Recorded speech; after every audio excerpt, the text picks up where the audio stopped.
Pemirsa, sebagai kecamatan dengan TPS terbanyak di Buleleng, hari ini 26 Februari 2024, Kecamatan Buleleng menuntaskan rapat pleno terbuka rekapitulasi penghitungan suara serentak oleh Panitia Pemilihan Kecamatan PPK.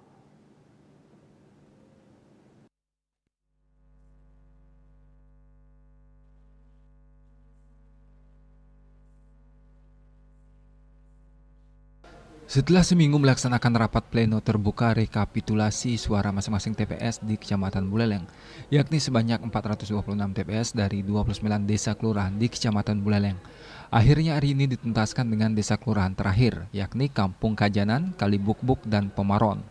Menurut anggota PPK Kecamatan Buleleng Ketut Utama, tidak banyak kendala yang terjadi selama proses rekapitulasi suara berlangsung, hanya kesalahan penulisan dan jumlah suara yang berbeda sedikit dari C pleno dengan saksi namun mampu ditangani dalam pleno ini.